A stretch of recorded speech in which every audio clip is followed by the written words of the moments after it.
Good afternoon, and welcome to the USDA Human Nutrition Research Center on Aging's Monday seminar series. Before introducing today's speaker, let me remind you to ask your questions for our speaker using the Q&A icon located on the webinar toolbar. Please add your questions as they arise during the presentation. Let me welcome today's speaker, Dr. Stefano Monti. Dr. Monti is a computational biologist at Boston University in the section of computational biomedicine, with joint appointments in the biostatistics department and the bioinformatics program. Dr. Monti received his PhD in intelligent systems and artificial intelligence from the University of Pittsburgh and completed his training with a postdoctoral fellowship at the Robotics Institute at Carnegie Mellon. His doctoral and postdoctoral research focused on the development of machine learning and knowledge discovery methodologies, with a particular emphasis on the probabilistic reasoning and Bayesian approaches to modeling biomedical data. Since 2001, he has worked in the field of cancer genomics, first as a research scientist at the Whitehead Institute's Center for Genomic Research, and later as a computational biologist in the cancer program at the Broad Institute. Dr. Monti's laboratory integrates systems biology and machine learning and bioinformatics approaches to investigate the molecular drivers of human disease with the goals of advancing prevention and care. This multidisciplinary effort relies on the development of novel computational methodologies, on the design of experiments based on the generation of integrative analysis of high throughput multi-omics data, with the goal of identifying novel therapeutic targets and developing accurate diagnostic and prognostic biomarkers. His current research includes a study of molecular mechanisms of tumor initiation and progression, and the role played in it by environmental exposures, as well as a study of biological factors contributing to healthy aging and extreme longevity. And today, Dr. Monti will discuss this research in a presentation titled Multi-Omics Modeling to Study Cancer and Healthy Aging. And with that, let me turn the mic over to Dr. Monti.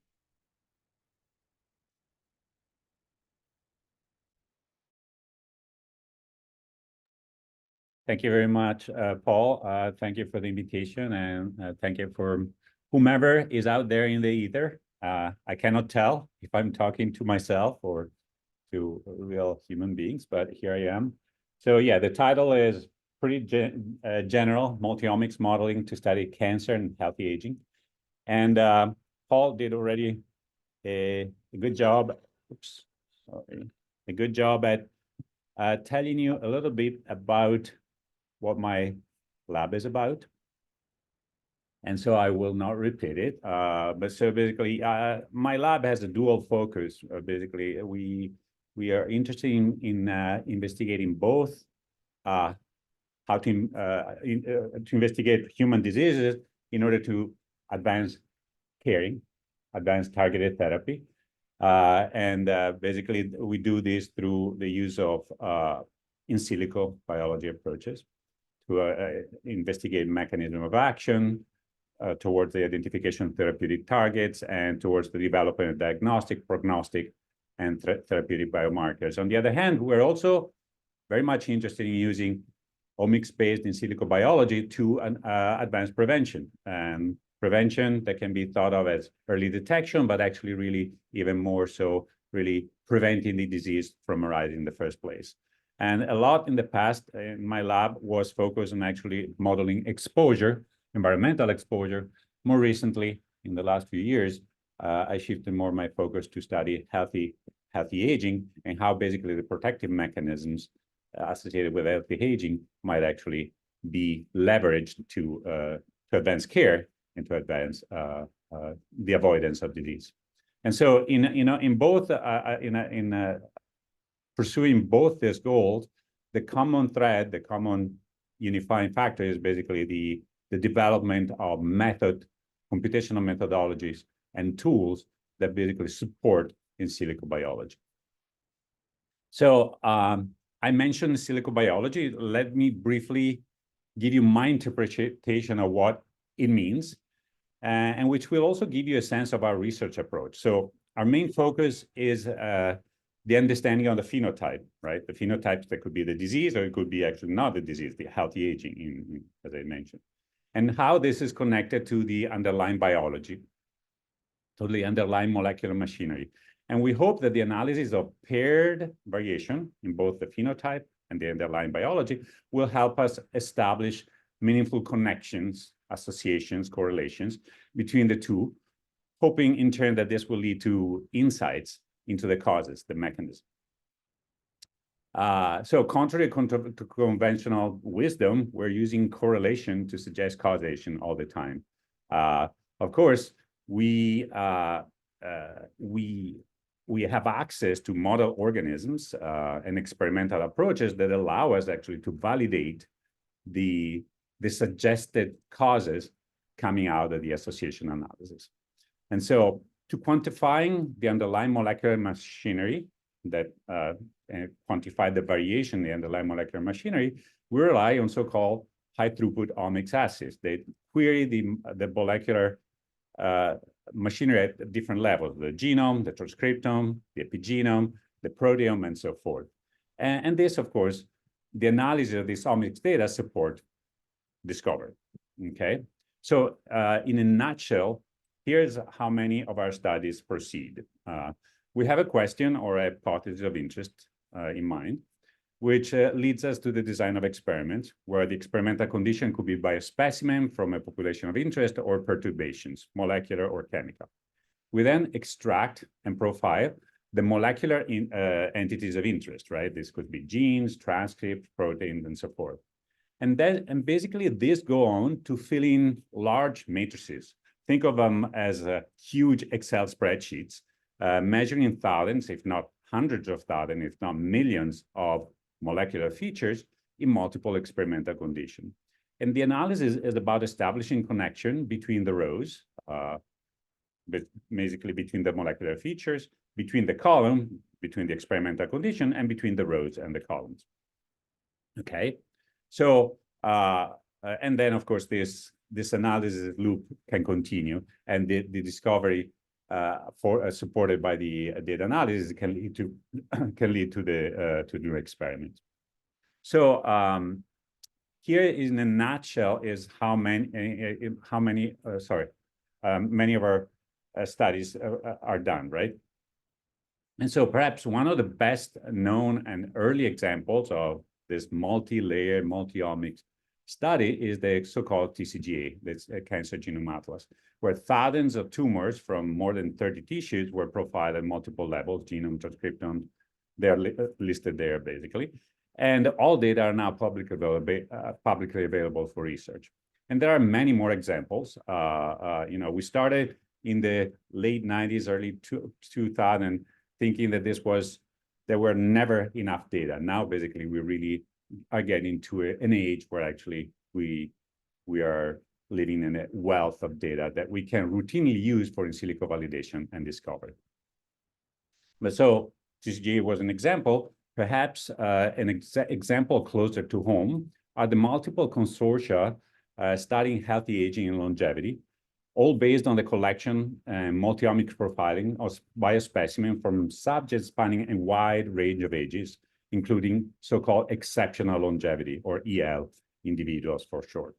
These are multi-institutional projects which we are part of, and involve collaboration with Paola Sebastiani at Tufts, Tom Pearls of New England Centenarian Study fame, Nick Shork at TGen, and a host of other collaborators across the nation and also in other countries. And so the specific aims of all these consortia have differences, but the common thread is the study of healthy aging. That is, understanding the contributors to extending a person's health span, okay? So I talked about cancer and aging, and so, sorry, I forgot about this, that actually one of the studies is actually integrated longevity omics, ILO for short, which is a very cool study that I invite you to Google, for, and involves a collaboration with Thomas Pearls, Paola Sebastiani, Nick Shork, Vera Gorbunova, and Rich Miller, University of Michigan, and many others. So, so why cancer and aging? You might think that these are different domains, And many of you are probably familiar with the concept of hallmarks.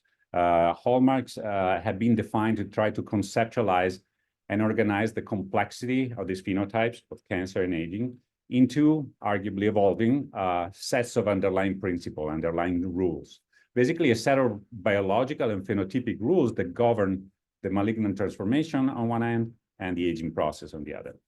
So hallmarks such as genomic instabilities and replicative potential, limitless replicative potentials were among the first hallmarks of cancer that had been identified, to which over time, many more have been added, including cell plasticity and polymorphic microbiomes more recently. In aging, hallmarks include, again, genomic stability, to notice the overlap, and then others that are unique to aging, such as mitochondrial dysfunction, chronic inflammation, and so forth. So what is important is that some of these hallmarks are shared by the two phenotypes. And as I mentioned, genomic stability is one of them. While some others, for example, aging hallmarks, are likely to suppress oncogenesis and can be thought of as antagonistic hallmarks. And there are other connections. But this is all to say that studying one has bearing on understanding of the other. And so while our lab's investigation of the two started as these independent endeavors, we're now moving towards investigating the interplay. Okay. So in the rest of the talk, I will present some vignettes from ongoing studies. And I apologize, some of them will be squarely focused on cancer, head and neck cancer in particular, or breast cancer.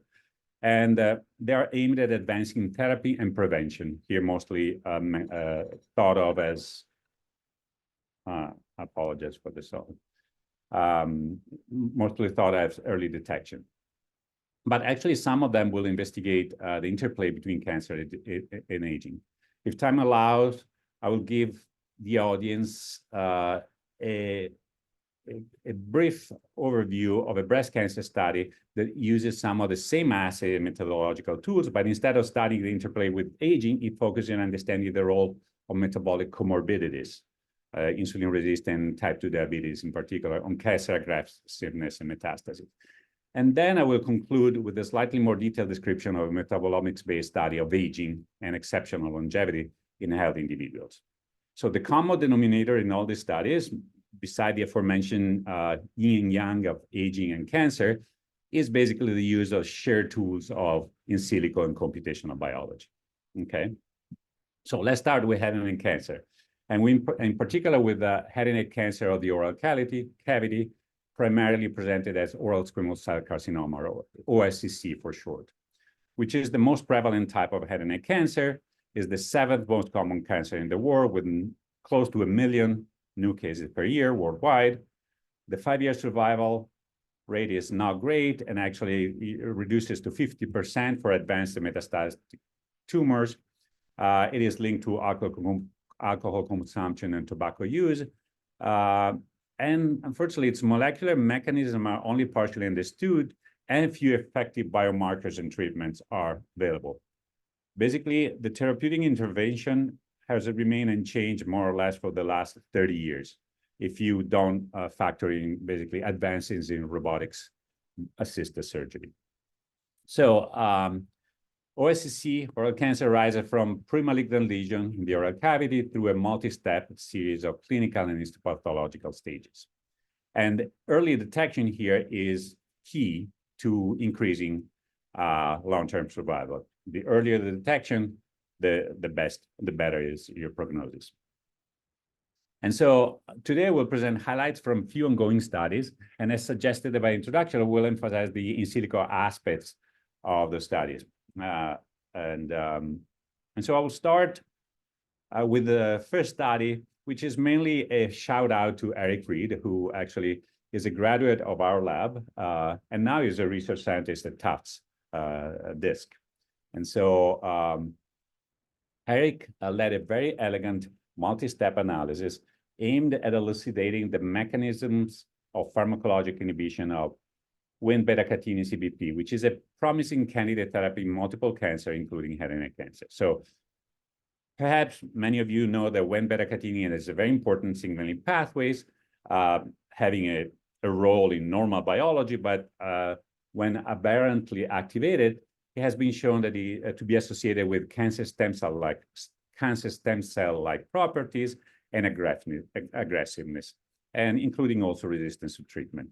So in this study, we started by analyzing publicly available single-cell data sets of head and neck cancer, and we used a newly developed methodology to organize the cancer cells from multiple patients into a taxonomy, identifying cellular states with distinct molecular programs, some of which were shown to be significantly associated with disease-free and overall survival.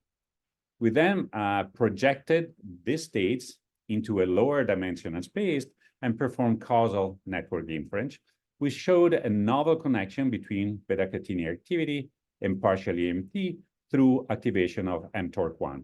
And this signaling cascade was then functional validated in independent data set, the Cancer Genome Atlas and the Cancer Cell Line Encyclopedia, some of the data set publicly available that I mentioned to you before. So partial EMT is of particular interest because it represents cellular states where epithelial cells manifest characteristic of mesenchymal cells, but do not fully undergo the transformation, and have been shown to be early predictors on other metastases. We went on to basically validate this signaling cascade, this causal signaling cascade going from beta-catenin CBP to mTORC to a PMT through in vitro, and in vivo experiment. So to summarize this finding, basically driven completely by in silico analysis, we identify this signaling cascade going from beta-catenin CBP to mTORC to PMT. We have validated in vitro and vivo these findings, and the translational significance is that pharmacologic inhibition of beta-catenin CBP is emerging as a promising head and neck cancer therapeutic intervention. Another shout out to Eric is basically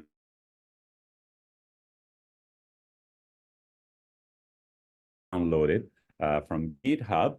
And this tool we use routinely in multiple studies, and since that study has been used in others, in particular one led by another graduate of our program, and now a scientist at Tufts, Tanya Karajanis, which basically perform an extensive single set study of primary peripheral blood mononuclear cells collected from centenarians and control, and recently published.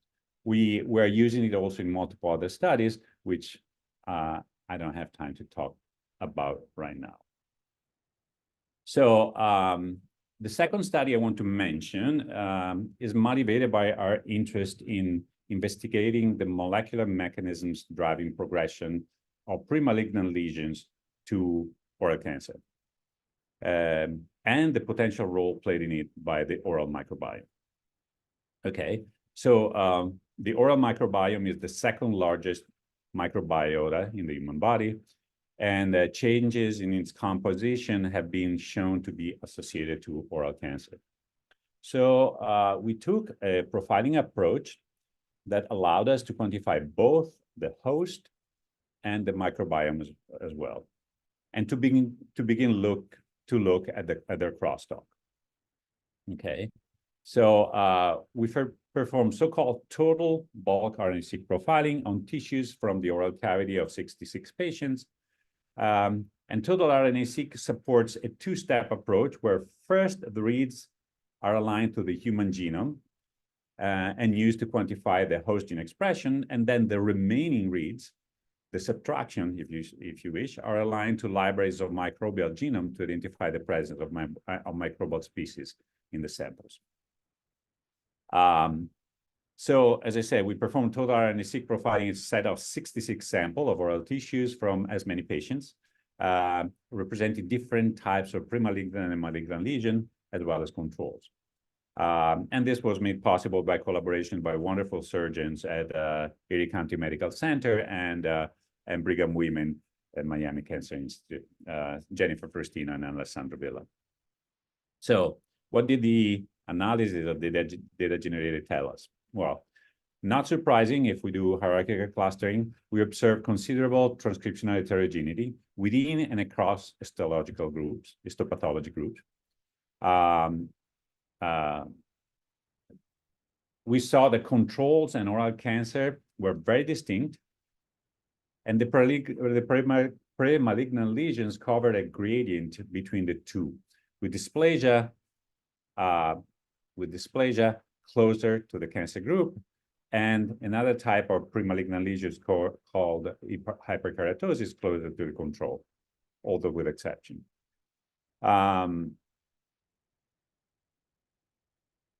Next, basically, we did other in silico annotation. Basically, we annotated a sample based on their enrichment for several malignant transforming metastatic signatures. This included a previously derived transcriptional signature distinguishing malignant transforming versus non-transforming.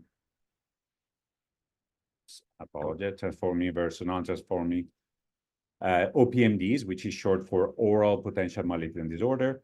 Then a cancer versus control signature derived from the TCGA that I mentioned before. And then a previously derived signature of partial EMT, that phenotype that I mentioned to you that is being associated with cancer progression. And all this signature basically showed a monotonic increase in enrichment as we move from control to cancer through the premalignant lesions. Also, differential gene and pathway analysis across groups highlighted enrichment of oncogenic and immune pathways in premalignant lesion. As you can see, some of the same pathways were enriched in the cancer group and also in the PML groups, although more moderately and mostly driven by the dysplastic tissues. What about the microbial profiling? Here we relied on collaborations with the lab of Evan Johnson, who used to be at BU and now is at Rochester. Sorry, I'm blanking out the name of the university. Rutgers University, apologies. So the microbial profiling showed a monotonic increase in alpha diversity and an increased abundance of selected microbes and actually fungi as we move from control to premalignant to oral cancer. And some of these microbes have been shown previously to be associated with oral malignancies, such as Fusobacterium and Candida. And also, leveraging bioinformatic tools, we were able to connect the host transcriptome to the microbe and identified a significant association between oncogenic and immune pathway and microbial species more abundant in PML and oral cancer than in control. So altogether, basically, this study told us that premalignant lesions are a very heterogeneous set of lesions, are enriched for malignant transforming and partially EMT signature, and also for oncogenic and immune pathways, and have a significantly higher level of immune activity, although in premalignant lesion, whether this represents response to the insult or actually is a contribution to the progression cannot be answered by this data. Also, we show that differentially abundant microbial species in PML and oral cancer are associated with pathways that promote malignancy and immune activity. And the translational significance, again, is that this data and this analysis present the potential for developing predictive markers of malignant transformation risk. Basically, can support early detection. Okay, so bear with me. These were studies that were focusing completely on cancer, no association with aging. The next one that I'm telling you about is trying to explore this interplay between aging and OSCC, and basically thinking of age as a comorbidity of oral cancer. And these are a collaborative study with the labs of Bob Varelas and Maria Kurudzinska, who are also at Boston University, and to study the interplay between aging and cancer, we're adopting both in silico approaches in my lab and functional approaches in their lab.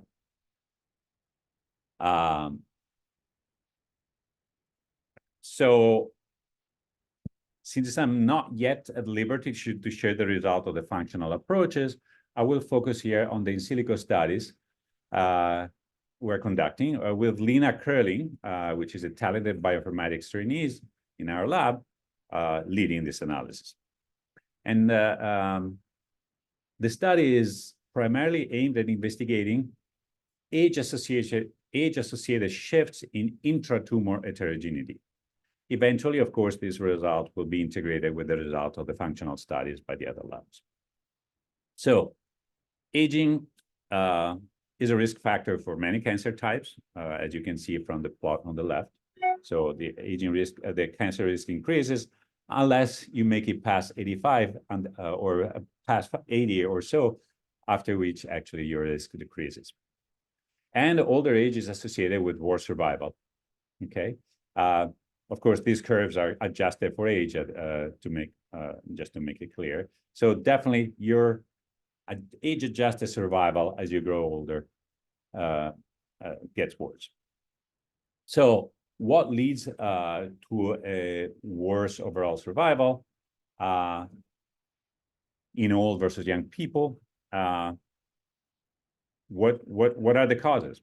So here we are asking question about tumor heterogeneity. So are there distinct cell populations that are more prevalent in old versus young patient tumors? Is there altered signaling occurring in old versus young patient? These are the questions that we're trying to answer. And to do those, to begin investigating this question, we took a data-driven approach. Namely, we collected all the head and neck single-cell RNA-seq data set we could find and combined them in a well-integrated and age-annotated data set.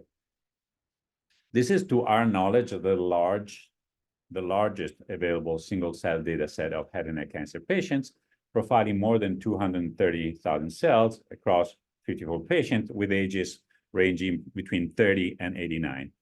And we will continue updating this resource as new studies become available.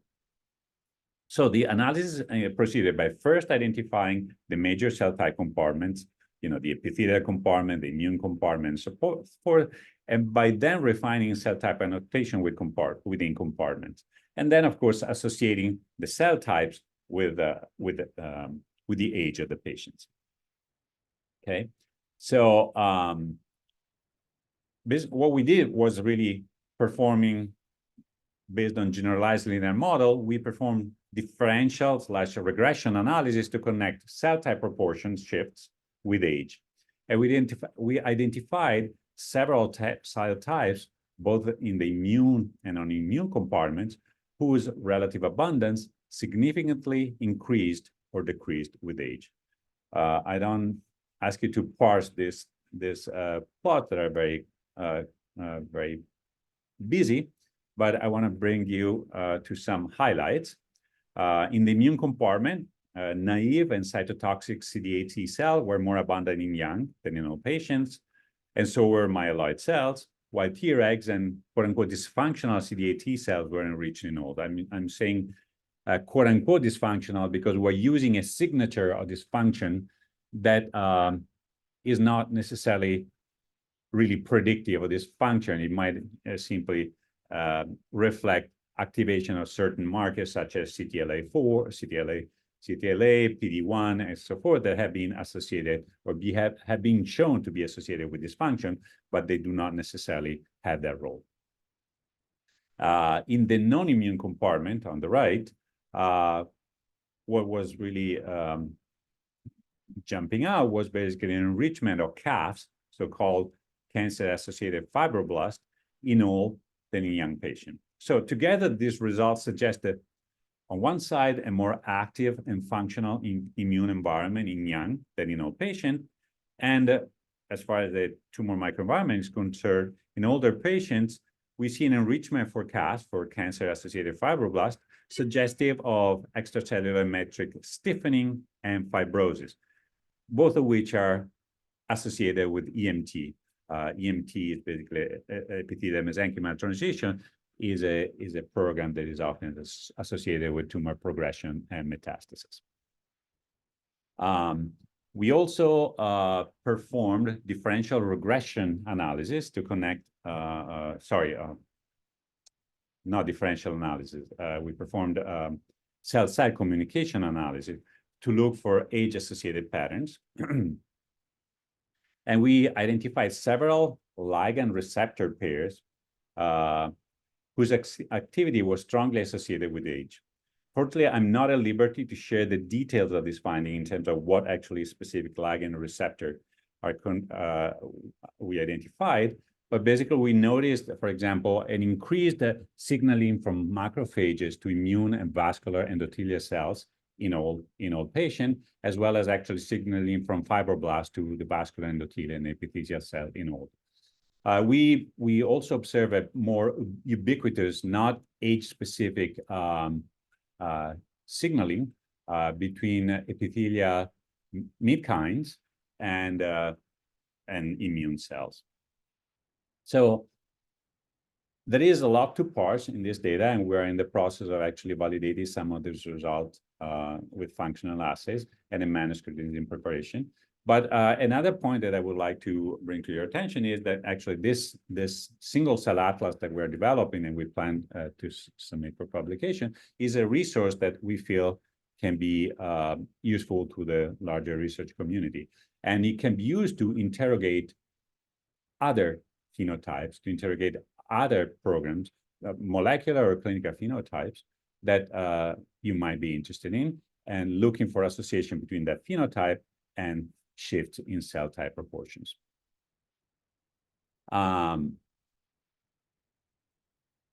So let's see. I think I'm going to skip, in the interest of time, the breast cancer and metabolic dysfunction vignette, and I'm going to jump. You see, I had this safety button here, depending on how long it would take me to get here. So I'm going to skip and go into the next. If it let me. It doesn't look like it lets me do it. Okay, I'll skip the slides. And I will focus on the last but not least of the studies that I want to feature, that I want to emphasize here. And this is also focused on age, but this time is not in the context of cancer. I'm now shifting to describe our in silico studies of healthy aging, in particular now uses of metabolomic profiling to study aging processes. And so here I bring back the slide that I featured at the beginning, where basically we are part of multiple consortia that are profiling, multi-omics profiling plasma and other, in human only plasma, from subjects spanning a wide range of ages. And in particular, in this study that we'll highlight now, I'm focusing on a cohort of patients drawn from the New England Centenarian study, led by Tom Perls at Boston University and by Paolo Sebastiani at Tufts. And so metabolomic profiling has emerged as a valuable tool in aging research. It offers valuable insights into the aging process at molecular level. And the hope is that it may support the development of targeted intervention, as well as actually lifestyle changes that might promote healthy aging and mitigate age-related diseases. So in this study, which is ongoing, we aim to investigate mechanisms, but actually more accurately to investigate correlates of aging and exceptional longevity. EL, I will use this acronym often. And we want to do this through the analysis of metabolic profiles of blood serum from a cohort of individuals spanning ages, very wide age range. We're doing so by focusing on a data set that is highly enriched for long-lived individuals, so-called centenarian, supercentenarian. And we will focus primarily on distinguishing between aging and EL signals. And we will do so by comparing, contrasting, and integrating across multiple independent metabolomic data sets. As I said, our main focus is the New England Centenarian study, but as I also mentioned before, we will leverage other data sets to which we have access to basically integrate with the results from our study. So the rationale, of course, is that, as I mentioned, we're using correlation to suggest causation all the time. So we will use association between age-associated phenotypes and metabolites levels as the first source of evidence to identify candidates for intervention. We're not making any claims about causality, cause and effect, but we're simply hoping that by identifying this association, we can help bump up the priority list, the most likely candidates for intervention that, combined with other sources of evidence from independent studies or from animal experiments, will be the potential focus of developing new therapeutics or lifestyle changes. So in our study, as I said, we focused on a cohort from the New England Centenarian study, which is one of the largest studies of long-lived individuals in North America, again, led by Tom Pearls. We integrated the results from this data by contrasting with other metabolomic studies that did not include EL subjects. So comparing the EL enriched with the non-EL enriched data set help us distinguish the two.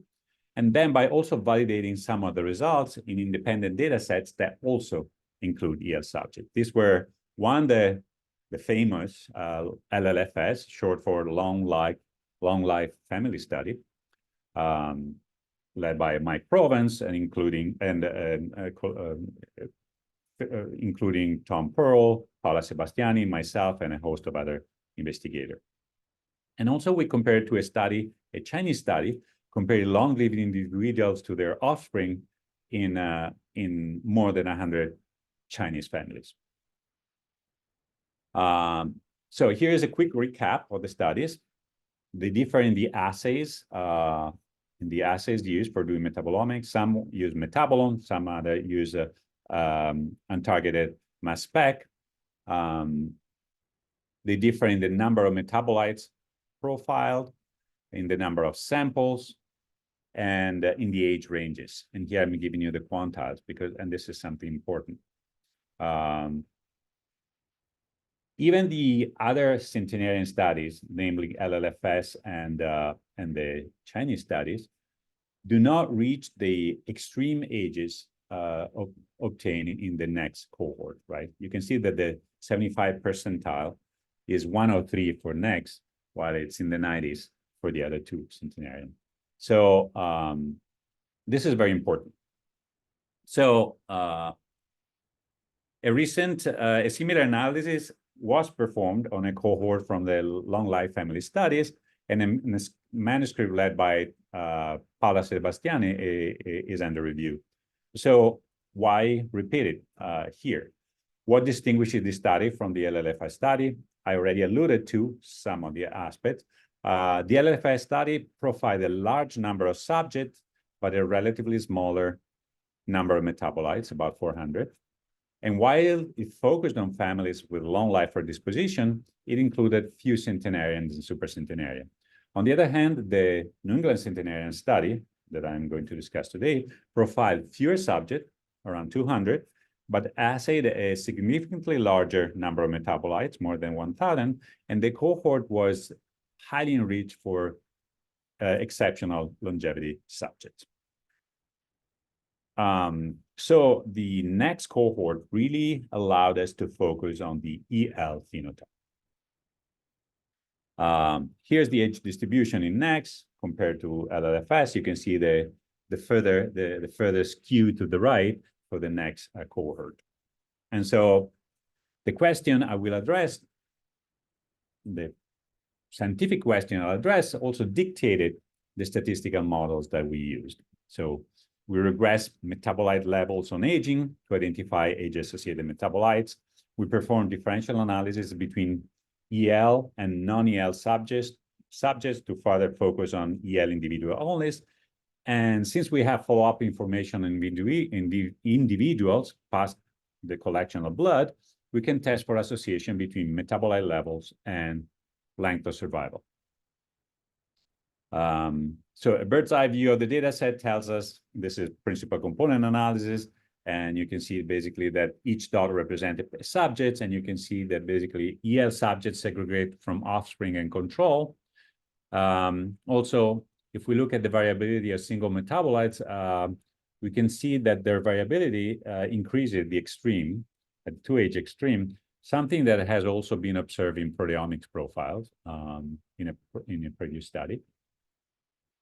The signal from the aging and the EL phenotypes is quite strong, as shown here, with more than 1/3 of the metabolites assayed significantly associated with age and or EL status. And the overlap between the two signatures is considerable, a point to which I will return. Another way of showing the strong signal from the two phenotypes is by plotting the heat map, which also point to the fact that the number of metabolites going up with age or EL status is considerably larger than the metabolites going down. And of course, volcano plots can show and highlight specific metabolites. But as I said, the number of metabolites is very large. So I will not go over single metabolites here, but I will give you some summary that hopefully will convey some important insights. So the first thing that I want to notice is that the results and the metabolites that are differentially expressed recapture largely what's already known, right? Basically, we can check all the marks with respect to a recent review, cataloging the main metabolomics collective findings throughout the years, with the exception of lipids, which were not assayed in our metabolome platform. But of course, what we want to go is beyond what's already known, right? And so in particular, we want to focus on what's unique to AL subject. And to that end, earlier I emphasized the larger overlap between the two, but actually what we really care about is what's unique to the two, which is basically the off-diagonal metabolites, if you wish. But ideally for this comparison, so this would be basically the centenarian or EL only markers, because they were found in the EL versus not analysis, and these are the age only markers, the ones that were found in the age analysis but not in the EL analysis. But ideally, to do this analysis properly, we would need to have access to data sets that do not include centenarians. Otherwise, also the age signature here might be actually enriched for centenarian markers. And so to do this, actually, we integrated multiple data sets. So on the one hand, we use the signature of centenarian versus not from the New England Centenarian Study. But then actually, thanks to collaboration with the Institute of System Biology in Seattle and with Luigi Ferrucci at the NIA, we had access to other sources of data sets, the Arivel and BLSA Baltimore longitudinal study of aging, which gave us access basically to information about age trends, metabolite age trends in population not inclusive of centenarians. And basically what we did was really a simple set difference of the two, slightly more rigorously done, but that's really basically conceptually what we did. And so that allowed us to identify EL-only markers and age-only markers, so to speak. And here I'm showing you some prototypical expression or metabolite level patterns of what I mean. These are so-called centenarian-only markers. These are basically markers that do not change with age, but then have a significant change in centenarians, either up in centenarians or down in centenarians. And these are examples of what I like to call bucking the trend metabolites. Basically, there are metabolites that manifest a clear trend with age, either down or up. But these metabolites do not behave consistently in centenarians. Okay, so, and actually tryptophan is one of, even though not as significant in other, is one of these metabolites that bucks this trend. And so what we did, basically, we derived a lot of signatures, metabolite signature, and still there is the issue of how to make sense of this. So first of all, we focused on specific signatures that are more relevant to investigating the EL phenotype. So the age-only signature, the EL-only signature, and the survival signature. And then basically we used annotation by enrichment analysis to try to group multiple metabolites into biological processes, into biological categories that might be actually easier to interpret. So even when reducing to metabolite classes, as I'm showing here, basically these are the different signatures. These are different metabolite categories that were shown to be enriched in the different signatures. You can see that there are a lot of results to parse. But so what we did actually was try and cross-examining or triangulating between the enrichment of the signature of aging and longevity and the signature of survival, which allowed us actually to focus on a smaller set of metabolite sets that seem to be particular interest. So the set of metabolites were from two main classes: bile acids, which were enriched in EL-only signatures, and higher level were associated with better survival. And then C19 steroids, which include the androgenic, the pregnenolone, and progestin steroids, which are down with age, but that also higher level are associated with better survival. Okay, why these two different type of tests is because given the relatively small sample size, 200 or so patients, we did not have enough strong signal to identify single metabolites associated with survival. But when we grouped into categories and performed rank-based enrichment, we were able to find significant associations. So, and these are basically for example, the bile acids that drive the association with survival. So in summary, we identify multiple categories of metabolites that were either enriched in the centenarian or enriched in the age-only signatures.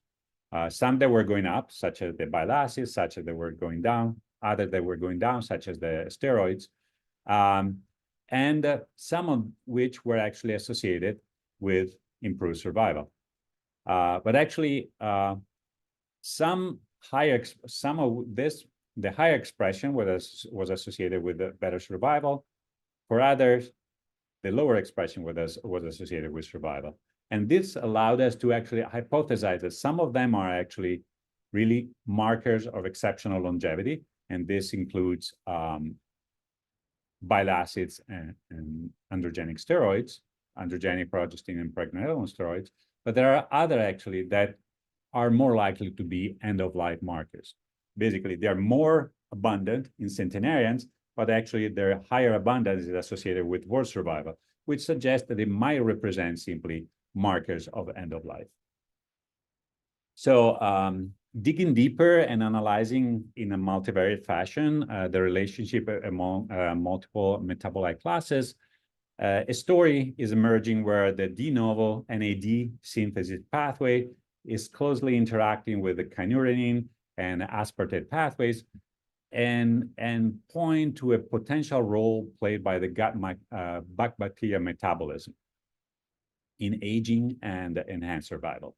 And this is actually work done in close collaboration actually with the necessary input from Michael Lewis-Garden, who's also a scientist at Tufts, and who has a very extensive understanding of metabolism. So in summary, deep metabolomic profiling we performed deep metabolomic profiling, one of the largest EL-enriched data sets, which confirmed and expanded upon previous finding. It pointed to the increased secondary and primary bile acids as significantly enriched in EL only, in exceptional longevity subjects, and a decrease of steroids that was significantly associated with the age, but not with EL subjects. From the methodological point of view, I want to highlight basically that actually our strategy of looking at metabolite classes rather than single metabolites helped us increase the statistical power of our analysis, and triangulating between aging, extreme longevity, and survival enabled us to distinguish what is the exceptional longevity signal from the end-of-life signal. And I think I will stop here in the interest of time because I'm past the 15 minutes. And I just wanted to thank the many collaborators we had in these studies. Of course, when it comes to aging, Paola and Tom, Paola Sebastiani at Tufts, now at Tufts, used to be at Boston University, Tom, still at Boston University, Michael Lustgarden, as well as Tanya Karajanis and Eric Reed, and many others that were essential to this project. When it comes to the cancer studies, these were more Boston University Center, and I want to thank the labs of Maria Kurudziska and Bob Varelas, as well the members, past and present of my labs.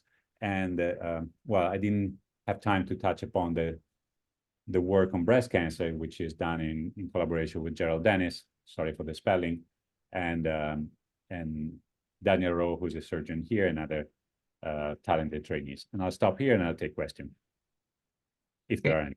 Well, there are. Thank you very much for presenting some very interesting observations and really giving a clear explanation of a very complex subject. And with that, I'll go to the first question, and that comes from Larry Parnell.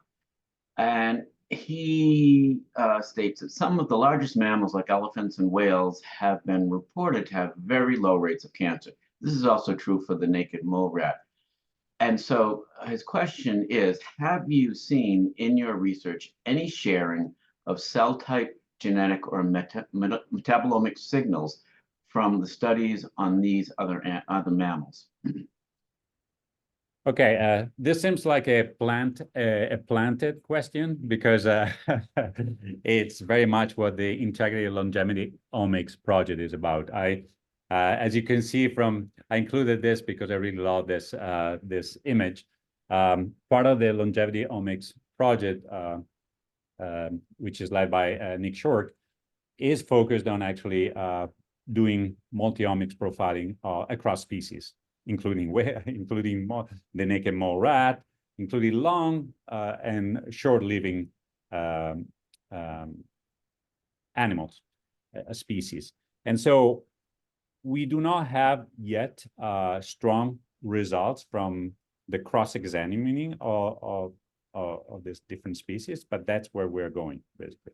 The idea is actually to perform paired omics profiling in these species, and then looking for commonalities and differences, and see if actually one can inform the other. So right now, no, I don't have conclusive results on that analysis, integrative analysis, but in the future, this will be an important part of this and other studies.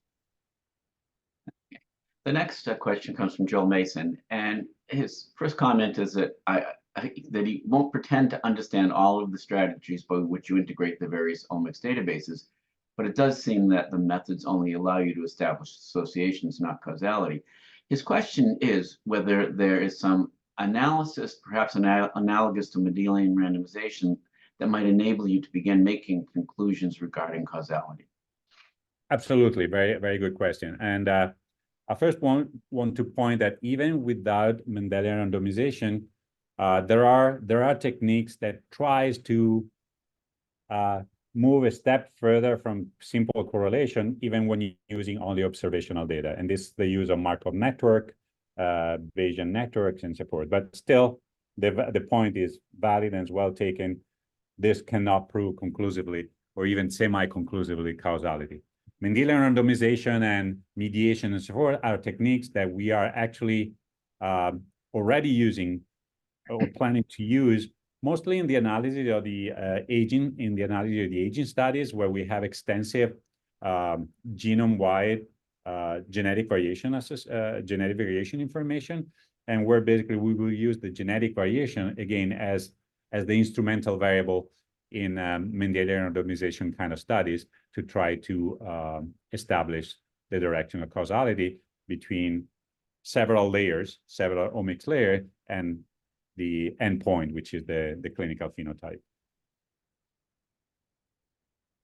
Okay. The next question comes from Larissa Constantino, who asks, what are the limitations of studying EL?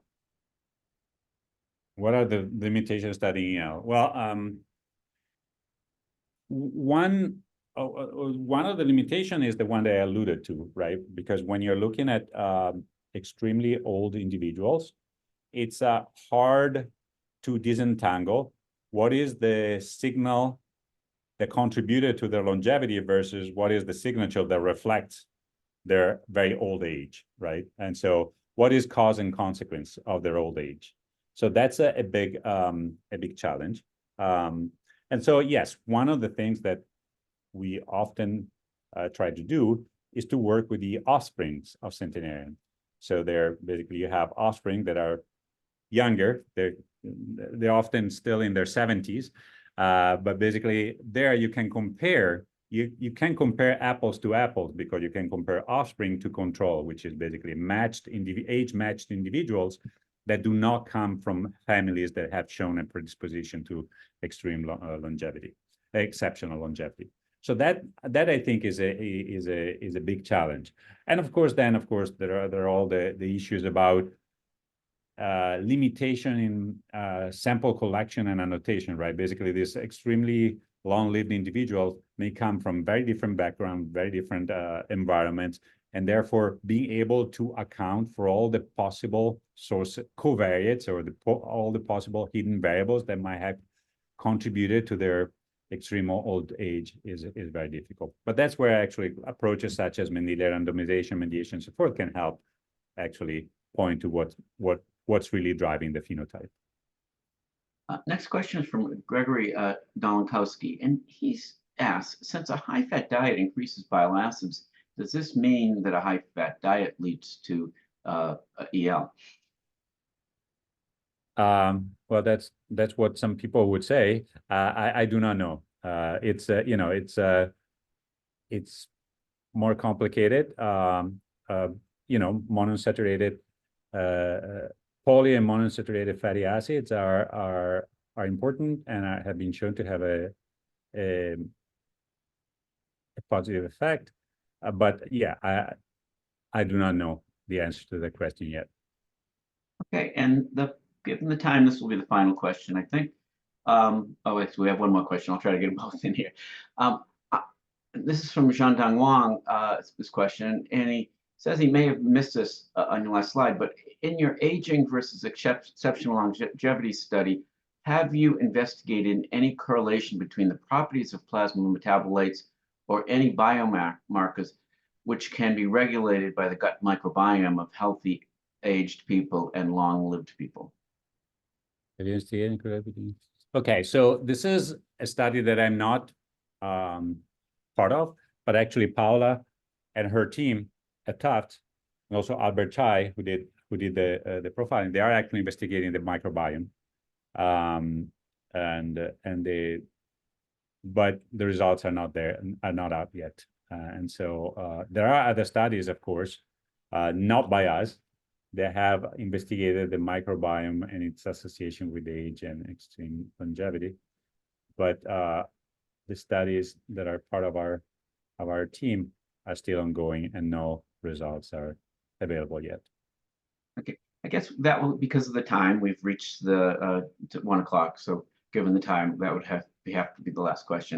I just want to thank you again for providing such a wonderful presentation today. Very interesting presentation. Thank you. Thank you very much to everybody for listening. Apologies for any typos, quote unquote, and have a good day.